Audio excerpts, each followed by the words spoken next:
ഈ ചൂട് സമയത്ത് നിങ്ങൾ അന്വേഷിക്കുന്നത് ഒരു ഡെസേർട്ടാണോ? അവൽ പുഡിങ്ങും നിങ്ങൾക്കറിയാം, ഓട്സ് പുഡിങ്ങും നിങ്ങൾക്കറിയാം. പക്ഷേ ഇതൊരു പടി മുകളിൽ തന്നെ.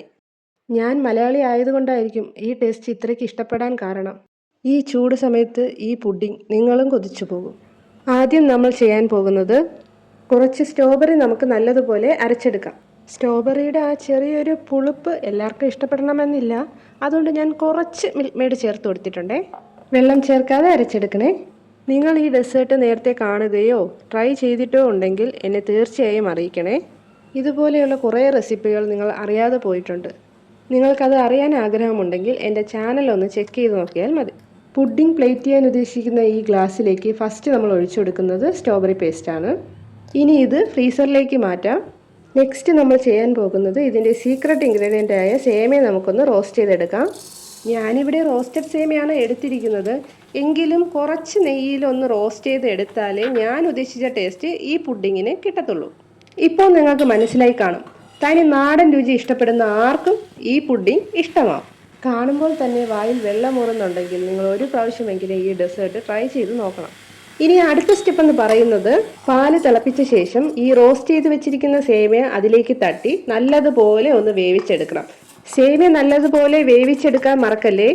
മലയാളികൾക്ക് ഏറ്റവും കൂടുതൽ ഇഷ്ടം തനി നാടൻ രുചി തന്നെയാണ്. അതുപോലെ തന്നെയാണ് സേമിയ പായസവും. അത് ഇഷ്ടമല്ലാത്തവർ തീരെ കുറവായിരിക്കും. പാകമായി വന്നിട്ടുണ്ട്. നമുക്കിനി ആവശ്യത്തിന് മിൽക്ക് മെയ്ഡ് ചേർത്ത് കൊടുക്കാം. സേമിയ ഓവർ കുക്ക് ചെയ്യരുത്, സ്റ്റിക്കി ആയി പോകും. അതുപോലെ ലോ ഫ്ലെയിമിൽ വേണം കുക്ക് ചെയ്യാൻ. ഞാനിതിൽ ഷുഗർ ചേർക്കുന്നില്ല. നട്ട്സ് ഇഷ്ടമല്ലാത്തവർ ആരും ഉണ്ടായിരിക്കില്ല. ഞാനിവിടെ കുറച്ച് നട്ട്സ് കൂടി ചേർത്ത് കൊടുക്കുന്നുണ്ട്. പീനട്ട്, പിസ, കാഷ്യൂ നട്ട്സാണ് ഞാൻ ചേർത്ത് കൊടുക്കുന്നത്. ഇത് ചേർക്കുമ്പോൾ ഒന്നും കൂടി ടേസ്റ്റ് കൂടും. അടുത്തതായി ചേർത്ത് കൊടുക്കുന്നത് കസ്റ്റർഡ് പൗഡറും മിൽക്കുമായി ചേർന്ന മിക്സാണ്. കൈയെടുക്കാതെ ഇളക്കിക്കൊണ്ട് ഒരു 3 മിനിറ്റ് നേരം ഇത് വേവിച്ചെടുക്കണം. ഇവിടെ നിന്നാണ് മാജിക് സ്റ്റാർട്ട് ചെയ്യുന്നത്. Just 2 minute. റിസൾട്ട് കണ്ടാൽ നിങ്ങൾ തീർച്ചയായും ഷോക്കാകും. ഒരു കാര്യം പ്രത്യേകം ശ്രദ്ധിക്കണം, ലൂസാകാനും പാടില്ല, നല്ല കുറുകാനും പാടില്ല, എങ്കിൽ സോഫ്റ്റായിട്ട് കിട്ടത്തില്ല. ഫൈനലി റെഡി ആയിട്ടുണ്ട്. കറക്റ്റ് പാകം. കുറച്ച് നേരം തണുക്കാൻ വയ്ക്കാം. അതിനുശേഷം പ്ലേറ്റിംഗ് സ്റ്റാർട്ട് ചെയ്യാം. ഈ ഗ്ലാസ്സിലേക്ക് ഫില്ല് ചെയ്ത് കൊടുക്കാം.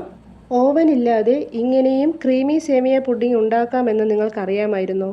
ഇത് നമുക്കിനി ഒരു 2 മണിക്കൂർ ഫ്രീസറിൽ വെക്കാം. തിക്നെസ് നോക്കൂ, പെർഫെക്റ്റ് കൺസിസ്റ്റൻസി.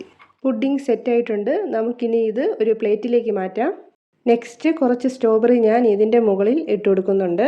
കാണുമ്പോൾ തന്നെ അറിയാം ഇത്രയും ക്രീമിയും ടേസ്റ്റിയുമായ ഈ സേമിയ പുഡിംഗ് വായിൽ വയ്ക്കുമ്പോൾ തന്നെ അലിഞ്ഞു പോകുമെന്ന്.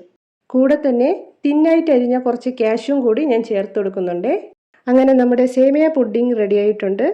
ഇത്ര ഈസിയായ അതിനേക്കാൾ ടേസ്റ്റിയായ ഒരു ഡെസേർട്ട്. ഈ ടേസ്റ്റ് അറിയാൻ ആഗ്രഹമുണ്ടോ? ഇതുപോലെയുള്ള റെസിപ്പീസ് നിങ്ങൾ ആഗ്രഹിക്കുന്നുണ്ടെങ്കിൽ കമൻറ്റ് ചെയ്യണേ.